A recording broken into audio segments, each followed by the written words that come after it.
할렐루야. 할렐루야. 감사합니다. 불이 많이 죽으신 것 같아요. 흔들내시기 바랍니다. 오늘도 하나님께서 우리 부르신 줄을 믿습니다. 코로나19가 아무리 기성을 부려도 하나님께서 은혜 주시기 위해서 우리를 부르셨습니다. 오늘도 말씀 가운데 딱딱한 의자가 아니라 따스한 하나님 품으로 하시고 함께 은혜 받는 시간이시기 원합니다. 옛날에 어떤 한 부자가 개를 참 좋아했답니다. 그래서 아주 족보 있는 좋은 개를 한 마리 사서 어릴 때부터 잘 키웠대요.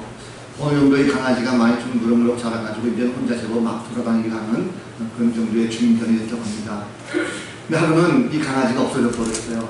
그래서 주인이 애지중지하던 이 강아지가 없어졌으니까 얼마나 마음이 안타깝겠습니까? 그래서 하인을 불렀답니다. 글쎄야 불러가지고 지금 강아지가 없어졌는데 빨리 나가서 그 강아지를 찾아오라. 그러니까 이 돌쇠가 가만히 생각하니까는 아니 그 강아지 한 마리가 뭐 그렇게 대단하다고. 어릴 때 새끼 때야 모르지만 지금은 좀 자라가지고 한번 나갔다 들어올 수 있는 그런 정도의 그 개가 됐는데 그거 집도 못 찾아가지고 집 나갔는데 그 강아지를 내가 찾아야 되나 싶어가지고 머리에 묘를 짰답니다. 주인한테 가서 주인님, 아니 글쎄 내가 주인님의 하인이지 내가 그 강아지 하인입니까? 나는 주인님이 시키는 거 하지만 나는 그 개의 종이 아니기 때문에 나는 못 하겠습니다 하고 아주 그럴싸하게 대답을 했답니다. 주인도 보니까 그렇게 또 느껴지더래요. 그래서 알았다, 네 말이 맞다 해서 적었답니다. 잠시 후에 주인이 하는 말이 돌쇠야 그러더니 내가 지금 밖에 좀 나가야 되겠다, 가마를 좀 데려내라 그랬대요. 그래서 이 돌쇠가 알았습니다 하고 자기 옆에 있는 다른 하인하고 같이 가마를 딱 데려내서 준비했답니다. 주인이 이제 딱 가마에 탔겠죠. 타고 나서 주인님 어디에 모실까요? 그랬더니 주인이 뭐라 그럴까요? 네, 강아지 찾으러 가자 그러세요. 결국 처음에 주인이 시켰을 때 그 말에 대해서 그냥 순종하고 잘 갔으면 그냥 놀며 의학을 좀 찾을 수 있고 쉴 수 있었는데 그것을 불순종하다 보니까 결국은 다른 하인까지도 피해주는 또 더 무거운 짐을 지게 되는 이런 모습이 있다 하는 얘기입니다. 하나님 말씀이 그렇습니다. 우리가 말씀을 듣고도 이것이 나에게 주신 하나님 말씀이다 생각이 들면 그 말씀들을 순종해야 되는데 때로는 그것이 나에게 거부가 되어가지고 이 핑계대기도 하고 저 핑계대기도 하고 그러다가 슬쩍 빠진 것 같지만 결국엔 더 큰 짐을 지게 되는 이런 모습이 종종 있습니다. 오늘도 말씀 들으면서 이것이 나에게 주신 말씀이다 생각이 들면 말씀을 꼭 붙드시고 그리고 말씀으로 살아가는 성도가 되길 바랍니다. 후회하지 마시고 말씀을 통해서 깨닫는 것이라면 최선을 다해서 오늘도 실천할 수 있는 복된 성도들 되시기를 주님의 이름을 간절히 축복합니다. 네. 자, 제가 할아버지가 된 지 꽤 됐죠. 집에 손녀딸이 있습니다. 주아가 요새 어린이집에 이제 평일날 놔두면 아침에 갔다가 오후가 되면 이제 저희 집에 들어옵니다. 이제 사위가 퇴근해가지고 갈 때 아이를 치러 가니까 그 시간까지는 주아가 항상 집에서 있게 됐어요. 누군가와 같이 놀아줘야 되는 이런 상황입니다. 대부분 이제 할머니하고 같이 노니까 저는 큰 신경 안 쓰지만 저도 이제 교회에서 6시 정도에 항상 퇴근합니다. 퇴근하고 집에 들어가면 최근에 주아가 하는 말이 있어요. 뭐냐면 오늘 딱 열고 딱 들어가는 순간에 주아가 첫 마디가 구원자 오셨다 이러는 거예요.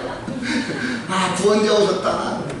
그래서 하는 말이 할아버지가 나의 구원자니까 나하고 놀아줘야 돼 이렇게 말합니다. 물론 할아버지들은 다 경험이 있으시겠지만 손주들이 이렇게 반갑게 나를 구원자로 생각하고 또 놀아주길 원한다는 것 참 반갑고 기분 좋게 놀아줍니다. 한편으로는 그런 생각이 좀 들었어요. 어떤 생각이냐면 이 아이가 지금 이 어린 나이에 나를 바라볼 때 할아버지로 그리고 구원자로 보는데 언제까지 이 아이가 나를 구원자로 볼까 그 생각이 드는 거예요. 좀 나이가 좀 들고 좀 초등학생 정도만 들어가도 더 이상 이제 나를 구원자로 볼까? 그때는 할아버지가 좀 보고 싶다 해도 바쁘다고 핑계대지 않을까? 그런 생각이 좀 듭니다. 성장해 가면서 뭔가 바뀌는 이런 생각을 보게 되면서 오늘 말씀 가운데 이스라엘과 하나님의 관계도 그런 것 같아요. 하나님께서는 이스라엘 백성들을 택하시고 자녀 삼으셨죠. 그리고 그들과 늘 함께 하기로 하셨습니다. 그런데 이들은 오히려 하나님을 배신하죠. 그리고 마지막 하나님께서 독생자이신 예수 그리스도를 보냈지만 결국은 그를 배반하는, 복음을 배척하게 되는 이런 모습을 찾아볼 수가 있습니다. 어찌 보면 그들은 참 나쁜 인간들이다 할 수가 있겠는데 오늘 바울은 본문에서 하나님의 은사와 부르시면은 후회하심이 없다라는 말씀을 하고 있습니다. 그러면서 이스라엘이 장차 회복될 것이다. 그 말씀을 하는 가운데 이제 이방인들이 과거에 순종하지 않았지만 그들을 하나님께서 택하셨고 또 그들을 구원하셨듯이 이스라엘 백성들도 지금은 이렇게 가는 모습이지만 장차 이들도 하나님께서 구원하실 것이다 라는 그런 회복을 말하는 걸 볼 수가 있습니다. 그 내용을 쭉 보면 우리가 지난 몇 주 동안 이 유다인들에 대해서 쭉 말씀을 드렸지만 사실 이들의 행태를 보면 뭔가 바울이 좀 착각하고 있는 것은 아닐까 그런 생각이 들었어요. 뭐냐면 지금 과정을 보면 마치 하나님께서 뭔가 그들을 볼 때 굉장히 후회하시는 것 같은 이런 느낌이 듭니다. 자, 그동안 바울이 얼마나 많은 시간을 하나면서 복음을 전했습니까? 유대인들에게 내가 정말 주님과의 관계 속에서 끊어진다 할지라도 이 백성들을 구하겠습니다 라고 외치고 복음을 그렇게 전했는데 받아들이지 않았죠. 이런 일들이 어제 오늘이 아닙니다. 구약시대 때부터 계속적으로 하나님께서 이들에게 말씀을 전하셔도 듣지 않았어요. 선지자들 통해서 많은 말씀을 전했음에도 불구하고 듣지 않고 결국 바벨론 포로까지 갔다 와서도 이들은 여전히 하나님을 잘 알지 못하는 이런 모습입니다. 시대를 두려워하지 않고 하나님 두려워하지 않고 자신들만 옳다라고 했어요. 얼마나 많은 시간이 흘렀습니까? 하나님께서 참고 또 참으셨죠. 자, 심지어 독생자까지 보내셨는데 그를 죽였습니다. 도저히 안 되니까 어쩌면 하나님께서 이들을 포기하시는 것이 아닐까. 그래서 구원의 방향을 이방인들로 비틀어 보신 것이 아닌가 하는 그런 생각을 좀 해보게 됩니다. 사람들과의 관계 마찬가지로 사람들도 보면 사람과 사람 사이에 살다 보면 우리 인간들은 후회할 때가 참 많습니다. 일을 내가 뭔가 벌려놓고 굉장히 후회할 때가 있죠. 사업가들은 특별히 뭔가 투자를 할 때 투자를 잘못해서 망하는 경우, 그래서 내가 괜히 투자했다, 괜히 거기에 설비 투자했다라고 후회하는 경우가 종종 있습니다. 공부하는 학생도 마찬가지죠. 시험 치를 때 잘못 선택해서 망하는 경우가 종종 있습니다. 그럴 때 후회를 하죠. 저도 과거에 사업을 한 번 본 적이 있었는데 동업을 하면 안 되는데도 불구하고 동업을 하는 바람에 잘못 선택하는 바람에 망하고 후회한 적이 있습니다. 어쩌면 인생 자체가 후회투성일지도 모르겠습니다. 그렇게 보면 하나님의 입장에서 보면 지금 이 이스라엘 백성들을 볼 때 후회하셔야 하는 거 아니겠습니까? 자, 이스라엘 백성들을 볼 때 왜 후회한 마음이 드니까 이들은 지금 죄의식이 없는 것 같아요. 자신들이 다 옳은 줄 압니다. 하나님의 심판에 대해서 두려워하지 않습니다. 하나님 입장에서 보면 굉장히 답답한 거죠. 바울이 아무리 자신의 동족이지만 참으로 한심스러웠을 것입니다. 아무리 복음을 전해도 변화가 없어요. 진리를 진리라고 전해도 진리라고 생각하지 않습니다. 하나님께서 이들을 불쌍히 여기시고 어떻게든지 이들을 구원해 보려고 굉장히 애를 쓰셨어요. 그런데 전혀 말을 듣지 않습니다. 그러니까 후회하시만 하죠. 자, 구약성경에 보면 하나님께서 후회하셨다는 표현이 몇 군데가 나옵니다. 그 중에 하나가 창세기 6장 6절 말씀인데 땅 위에 사람 지으셨음을 한탄하사 마음에 근심하시고 이런 말씀이 있습니다.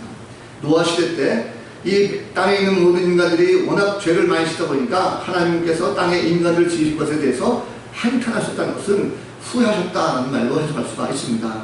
결국 이들은 어떻게 됐습니까? 하나님 심판받았죠. 물로 심판받는 이런 모습을 볼 수가 있습니다. 또 사무엘상 15장 11절 말씀 보면 하나님께서 내가 사울을 왕으로 세운 것을 후회하노니 그가 돌이켜서 나를 따르지 아니하며 내 명령을 행하지 아니하였습니다. 말씀합니다. 자, 사울을 왕으로 세워놓고 보니 이 사울 왕이 하나님 말씀에 불순종하는 것에 대해서 내가 이를 왕 세운 것에 대해서 후회한다라고 하는 말씀을 하신 적이 있습니다.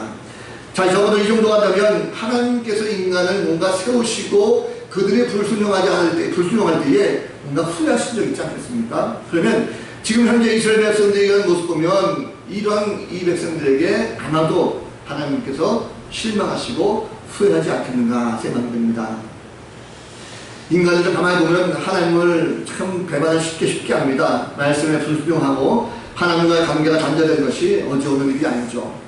자, 하나님께서 인간들을 볼 때에 후회할 것들이 생길 수밖에 없습니다. 인간은 원래 죄인이기 때문에 그렇습니다. 옳고 그름을 잘 판단하지 못하고 어떤 것이 옳은지 어떤 것이 그른지 판단하지 못해요.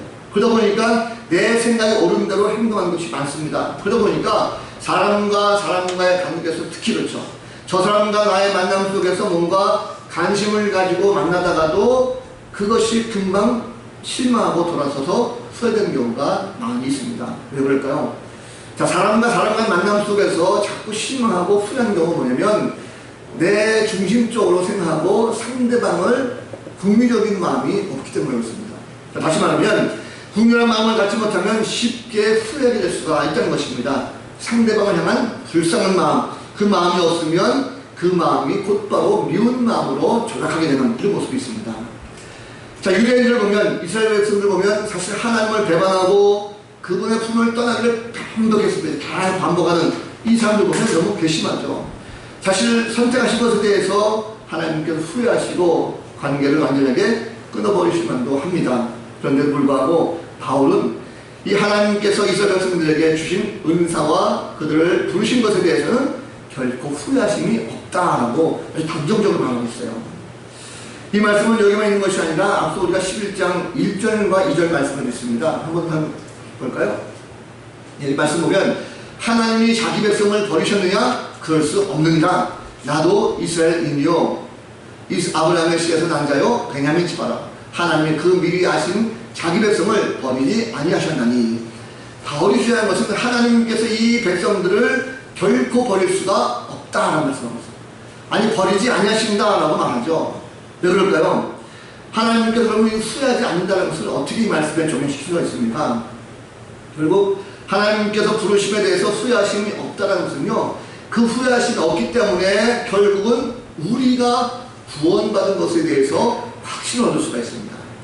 자, 이게 무슨 말씀이냐면 하나님의 은사 부르심에는 후회하심이 없다는 말씀은요, 이스라엘 백성들에 대해서는 하나님께서 선택하신 것이 결코 변함이 없다는 거죠. 포기하지 않는다는 것입니다. 사실 지금 보면 이스라엘 사람들이요, 하나님 앞에 배반하고 불순종하는 것 같아요. 그래서 당시에 이스라엘 유대 백성들보다도 오히려 이방인들에게 더 많이 복음이 전해졌고 그들이 복음을 받아들이는 말미암아 이제 하나님께서 이스라엘 백성들을 끊어버리고 우리들에게 이제 구원의 손길이 됐구나, 우리를 통해서만 구원을 이루시구나 라고 착각하는 경우가 있었습니다. 그렇게 눈에 보일 수도 있었습니다. 자, 그래서 이방인 출신 성도들 가운데는 정말로 하나님이 이스라엘을 버렸다고 오해하는 그런 사람들도 있었습니다. 자, 이 바울은 말하기를 이스라엘의 불순종은 이방인들을 구원하기 위한 하나님의 섭리다라고 말합니다. 그러면서 하는 말이 결코 하나님께서는 이스라엘 백성들을 버린 것이 아니다라고 말하고 있어요. 하나님의 선택은 변함이 없다는 거죠. 그분의 선택이라는 것은 인간의 불순종으로 말미암아 선택이 끊어지거나 포기하는 것이 결코 아니라는 것입니다. 다시 말하면 그 인간이 선택받았음에도 불구하고 실수하고 잘못했다고 해서 그냥 괘씸해가지고 내가 선택한 것을 후회하면서 그를 포기하고 내버리는 이런 변개하는 이런 마음은 아니라는 것입니다. 결국 하나님께서 이 백성들이 비록 행위를 통해 잘못했지만 그것에 대해서 후회하거나 결코 마음은 바꾸지 않는다라고 말씀하고 있어요. 사무엘상 15장 29절 말씀 보면 이런 말씀이 있습니다. 한번 보겠습니다. 이스라엘 지존자는 거짓이나 변개함이 없으시니 그들은 사람이 아니시므로 결코 변개하지 않으심이다 말씀하고 있습니다. 자, 이 말씀 보면 하나님은 결코 변치 않습니다. 왜 그렇습니까? 변함이 없으신 것은요, 하나님께서 지존자이시기 때문에 그렇습니다. 변치 않으시다는 것은요, 한 번 행한 것에 대해서, 한 번 마음먹은 것에 대해서, 한 번 말씀하신 것에 대해서 결코 그것을 돌이키거나 후회하지 않는다라고 말씀하는 거죠. 여기서 우리가 구원의 확신을 얻을 수 있는 근거가 있습니다. 자, 무엇입니까? 여러분 한번 생각해 보십시오. 하나님께서 한 번 사람을 부르셨다 할지라도 만약의 경우 하나님께서 한 번 부르셨는데 그를 구원해 주셨는데 그 사람이 혹시라도 마음이 변해서 하나님을 떠나고 마음이 불편해서 하나님을 배반하고 한다고 한다면 이미 우리는 아마도 하나님께로부터 멀리 떨어져 나갔을 것입니다. 그런데 하나님께서 결코 변치 않으신다, 후회함이 없으시다, 놓지 않으신다, 이 말씀은 우리가 혹시라도 잘못을 했다 할지라도 결코 하나님은 구원의 선의 소리를 놓지 않으신다. 즉 나는 한번 구원받은 것에 대한 확신을 가지고 나갈 수가 있다는 사실을 믿으시기 바랍니다. 그렇다고 한다면 그럼 나 이제 저 이상 구원받았으니까 마음 놓고 그냥 놀아도 되네? 그렇지 않습니다. 구원받은 백성을 끊지 않지만 하나님께서 때로는 그 사람이 죄를 범했을 때 징계는 한다는 사실을 우리가 잊지 말아야 할 것입니다. 징계를 해야 합니까? 그 사랑하는 자녀들이 혹시라도 또다시 범죄한 것에 대해서 하나님께서 그러지 말라고 징계하실 때가 있어요. 그 징계로 말미암아 우리는 심한 고통을 당하고, 심지어는 우리가 어떻게 생각하십니까? 하나님께서 나를 버리셨어, 나는 구원에서 이제 멀어졌어, 끊어졌어 라고 하는 그런 느낌을 받을 수가 있습니다. 그러나 오늘 말씀을 비춰보면 혹시라도 내 삶 속에서 비록 힘들고 어려운 고난과 혼란 가운데 있다 할지라도 결코 그런 상황에서라도 구원에 대한 확신만큼은 여러분 버리지 마시기 바랍니다. 하나님은 이스라엘 백성들의 죄를 범할 때마다 그들을 징계하셨어요. 그러나 절대 버리지는 않으셨습니다. 이스라엘 죄를 범할 때마다 징계하셨지만 결코 그를 버리신 적은 한 번도 없었어요. 그들이 잘못하고 깨닫고 회개하면 하나님께 다시금 회복시켜 주셨습니다. 그렇다고 하면 이스라엘 백성들은 지금 심지어 2000년이 지난 이후에도 지금까지도 하나님께서 그들을 붙들고 계시다는 것입니다. 그리고 신앙생활을 보면 잘 믿어지지 않아서 중도에 신앙을 포기하시는 분들이 있죠. 또 간혹 하다 보면 여러 가지 어려움 당하고 나서 낙심돼서 교회를 떠나는 경우가 있습니다. 실망하고 주저하는 분들이 있습니다. 때로는 성도들끼리의 관계 속으로도 상처받기도 하고 또 낙심되는 경우가 있습니다. 그래서 나는 신앙 끝났어, 이제 하나님은 나를 버리셨어라고 실족하는 사람들이 종종 있습니다.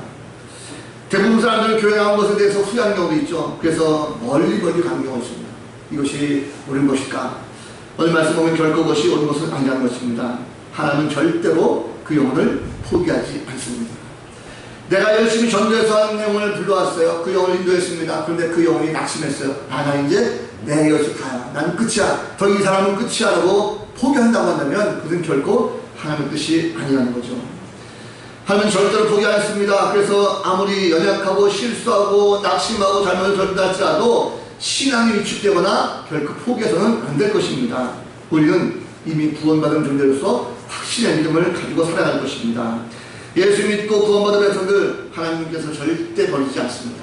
단 한 마리의 이른 양이라 할지라도 끝까지 찾는 것이 바로 하나님이심을 믿으시길 바랍니다. 결국 긁어보면 우리도 이전에 불순종하던 그런 자들이라는 것을 우리가 다시 한번 알아야 될 것입니다. 자, 바울은 지금 말하기를 이방인 출신 성도들 향해서 이스라엘이 순종하지 않음으로 말미암아 너희가 긍휼을 입게 되었다 말하고 있어요. 이것은 바울이 지금 이 말을 왜 하냐면 이방인들의 구원이라고 하는 것은 사실 이스라엘의 회복과 연결되어 있다는 것을 우리에게 암시하고 있습니다. 다시 말하면 이스라엘 백성들이 지금 순종하지 않은 것 같이 너희들도 마찬가지 아니냐, 이방인들도 과거에는 하나님을 순종하지 않았냐라고 말하고 있습니다. 그렇다면 지금 이방인들이 구원받은 것처럼 지금 이스라엘 백성들도 지금이 아니라 할지라도 반드시 하나님의 때가 되면 그들도 역시 하나님께서 회복시켜 줄 것이다 라는 것을 시사하고 있습니다. 자, 그렇습니다. 바울 당시에 이방인 출신 성도들은 다 보면 하나님을 믿기 전에는 다 그들도 하나님 앞에 불순종했던 그런 자들입니다. 그들이 선택받지 못해서 오랜 시간 동안 하나님을 모르고 살아왔어요. 그러나 하나님의 국률하심과 사랑 때문에 그 어떤 순간에 주님을 알게 되었고 말씀에 순종하게 되었습니다. 마찬가지입니다. 지금 우리 역시 마찬가지로 우리도 마찬가지로 옛날에는 불순종했던 사람이죠. 누군가가 나를 통해서 나에게 사랑을 전하고 국률한 마음을 가지고 복음을 전해주기 전까지는 우리도 사망의 음침한 골짜기에 살았던 죄의 삭새, 사망 속에 살았던 바로 그런 죄인에 불과한 모습을 볼 수가 있습니다. 그러한 우리 모습 가운데도 하나님께서 한없이 자비하심으로 찾아오셔서 우리를 바로 구해주셨다는 거죠.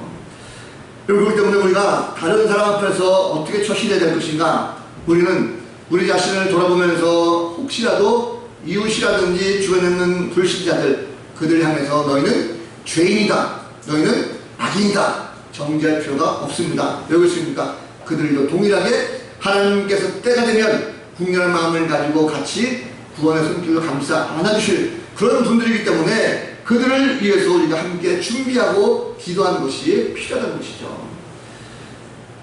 역시 불신자들 마찬가지입니다. 그들도 반드시 때가 되면 하나님께서 회개하도록 인도하시고 하나님의 정하신 때에 그들 역시 마찬가지로 우리처럼 아픈 마음을 만져주시고 위로하시고 치료주시는 그런 역사가 있게 될 필요가 있습니다. 우리가 받은 하여운 은혜 나만 받는 것이 아닙니다. 우리 이웃에게, 불신자들에게 나눠줘야 되는 것입니다. 왜냐하면 이것을 통해서 우리 이웃들이 그 은혜, 그 은 대신에 하나님을 만나게 될 것이고 그 하나님을 찾게 되시게 때문에 그렇습니다. 주중에 그 한 토크쇼를 봤습니다.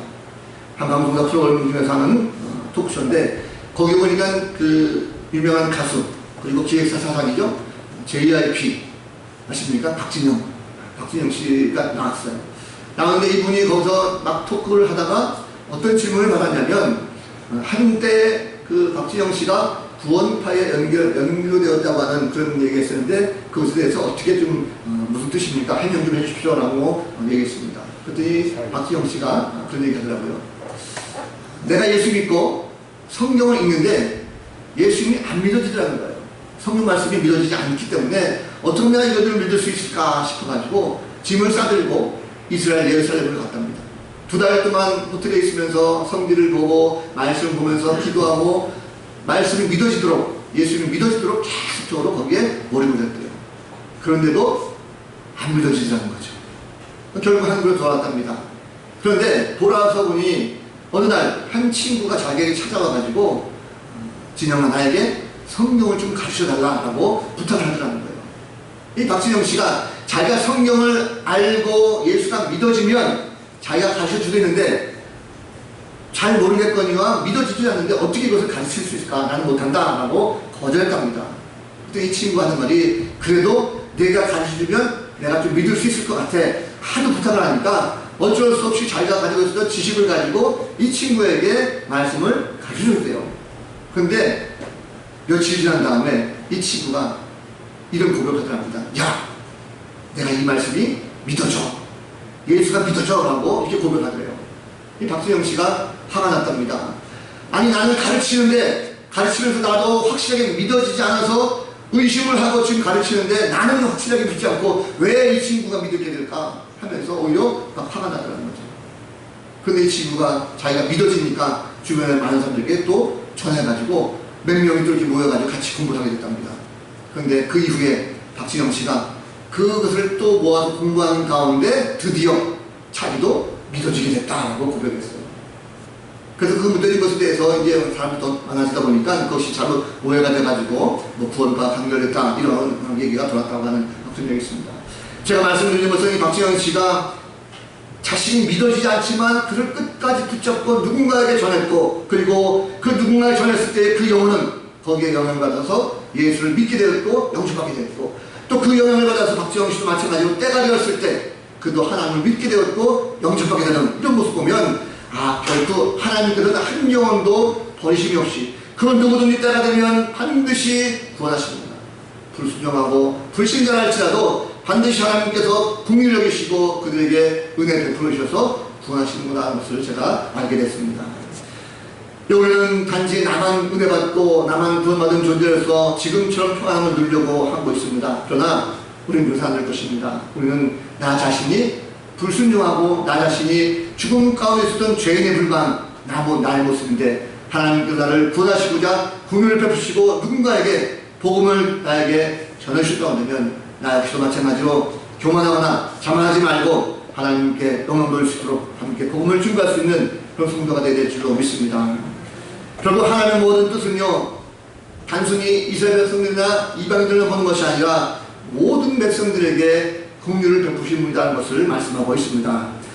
오늘 본문 31절 말씀 보면, 이와 같이 이 사람들이 순종하지 아니하니 이는 너희에게 베푸시는 긍휼로 이제 그들도 긍휼을 얻게 하려 하십니다 라고 말씀하고 있습니다. 자, 이 말은 이방인들이 하나님의 긍휼을 말미암아 너희가 구원받았듯이 이제 이스라엘 백성들도 함께 구원받을 때가 있을 것이다. 좀 더 쉬운 말로 말하면 이방인이든 이스라엘 백성이든 불문하고 모든 자들에게 하나님께서는 긍휼을 베푸시기를 원한다 라고 말씀하고 있습니다. 자, 왜 그럴까요? 하나님은 바로 사랑 그 자체이시기 때문에 그렇습니다. 사랑 그 자체이시기 때문에 인류에 대한 모든 사랑은 끝이 없으십니다. 단순히 요만큼만 드리고 내가 필요한 만큼만 주고 내가 일할 때 주고 이런 사랑이 아니라 그저 아무런 조건 없이 무조건 다 주시는 것이 바로 하나님의 놀라운 은혜요 사랑이라는 것을 말씀하고 있습니다. 그리고 하나님께서 우리에게 사랑과 긍휼을 베푸셨어요. 우리 인간은요 본래 다 죄인입니다. 선민 이스라엘 백성들이나 또 증명하지 않았던 이방인들이나 모두 다 하나님께 철저하게 불순종했던 그건 바로 죄인들이었습니다. 성경 분명히 말합니다. 로마서 3장 10절 말씀 보면 의인은 없나니 하나도 없다라고 말씀하고 있어요. 로마서 3장 24절 말씀 보면 모든 사람이 죄를 범하였음에 하나님의 영광에 이르지 못하였다라고 분명히 말씀하고 있습니다. 인간은요, 보편적인 모든 죄 합성을 다 가지고 있습니다. 그래서 인간은 죄 아래서, 죄의 죽음 아래서 신음하고 있습니다. 따라서 모든 인간들은 바로 사망의 음침한 골짜기에서 벗어날 수 있는 오직 값없이 주시는 그 은혜만이 있을 때에 바로 구원받을 수가 있습니다. 하나님께서 오늘 말씀 가운데 이것을 깨닫게 하려고 우리 가운데 이방인과 이 백성들을 같이 비유하고 있습니다. 다시 말하면 모든 사람들에게 국률을 베푸길 원하신다는 것을 알려주고자 바로 이방인을 구원하고 이스라엘 백성들을 구원한다는 것을 말씀하고 있습니다.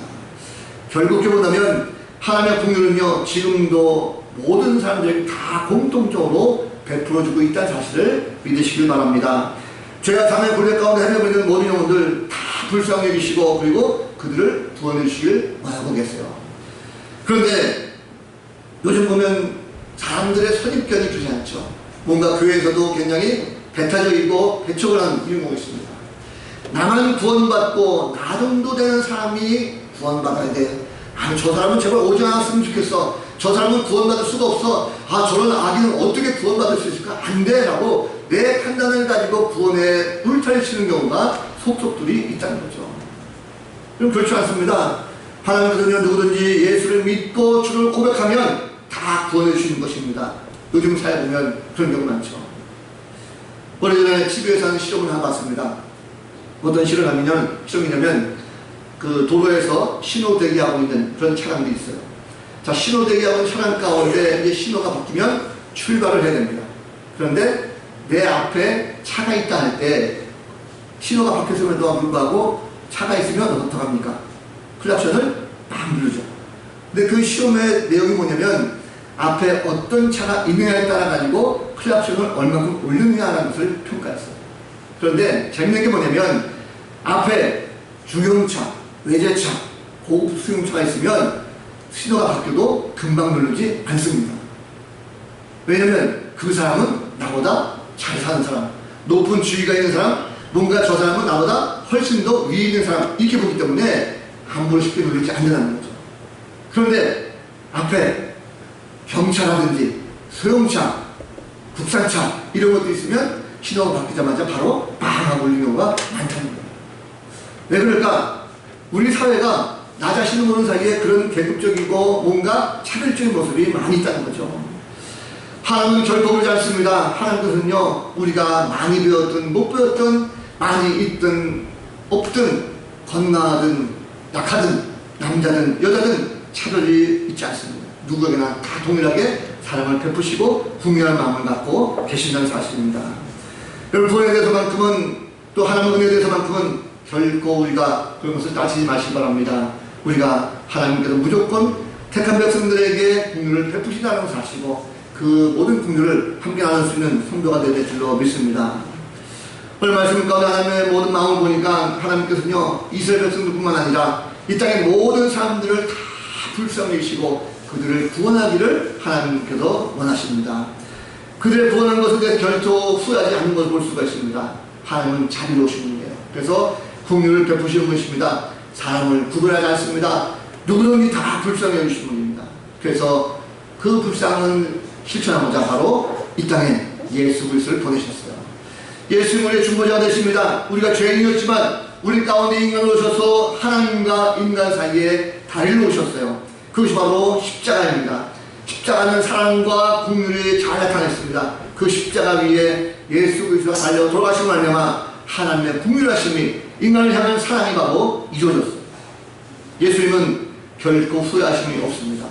모든 인류의 죄악을 다 대속하셨기 때문에 하나님의 긍휼이 그분을 통해서 우리 가운데 임하게 되었습니다.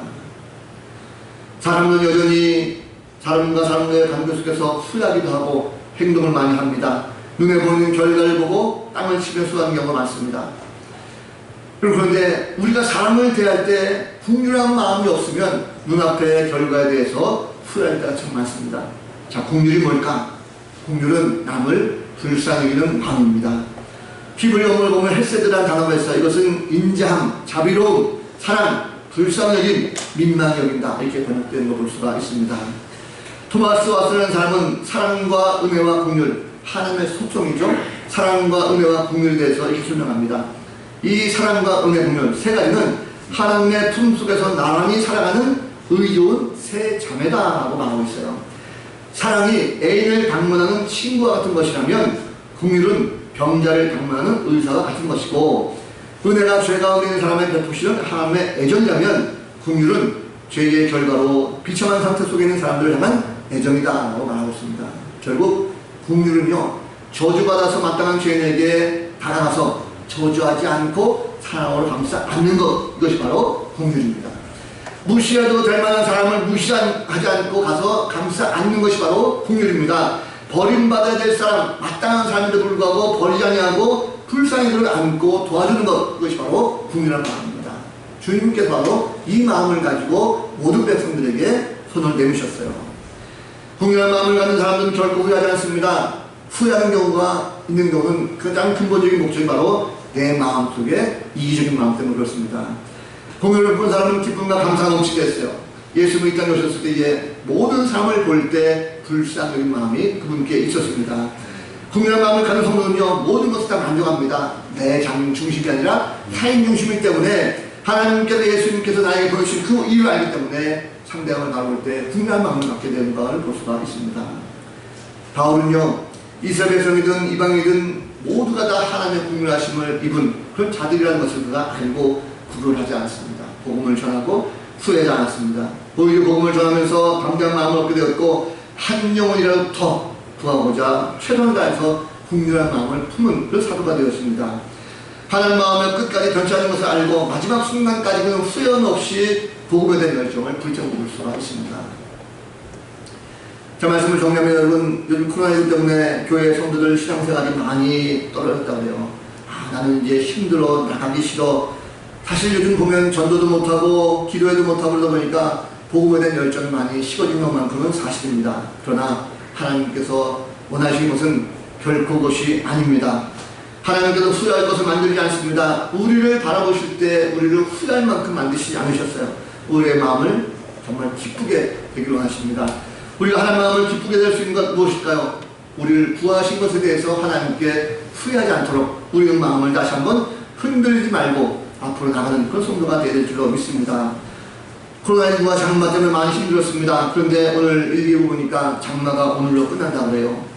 한 주간 동안 우리가 기도하면서 하나님의 모습, 그 하나님도 나를 긍휼하게 여겼듯이 나도 이제는 세상 사람들 가운데 긍휼함을 가지고 나가서 한 영혼 한 영혼이라도 그 영혼을 붙들고 기도하면서 열심히 기도하시고 한 주간 동안도 정말 주님께 변치 않는 흔들리지 않는 견고한 믿음 가운데 마음을 가지고 문제에 승리하는 거룩한 백성들 되었으면 좋겠습니다. 모쪼록 그 마음을 가지고 한 주간도 승리하는 거룩한 백성들 다 되시기를 우리 구주 예수 그리스도 이름으로 간절히 축원을 드립니다. 기도하겠습니다. 거룩하신 하나님, 참으로 택함받은 백성이요 구원받은 백성임을 알매도 불구하고 힘들고 어려운 고난과 역경 가운데 빠질 때 보면 마치 구원에서 끊어진 것처럼 절망할 때가 참 많습니다. 그러나 하나님 구원은 반드시 이루어진 것이고 결코 변치 않는 것을 오늘 말씀을 통해서 깨닫습니다. 믿음의 확신을 가지고 이제는 우리가 구원해야 될 많은 백성들 돌아보며 한 영혼 한 영혼 천하보다 귀한 영혼들을 찾고 그들을 위해서 긍휼한 마음을 가지고 함께 기도하며 함께 품으로 안을 수 있는 거룩한 주의 일꾼을 다 되도록 축복하여 주옵소서. 함께 하심을 감사하고 예수 그리스도 이름으로 간절히 기도하옵나이다. 아멘.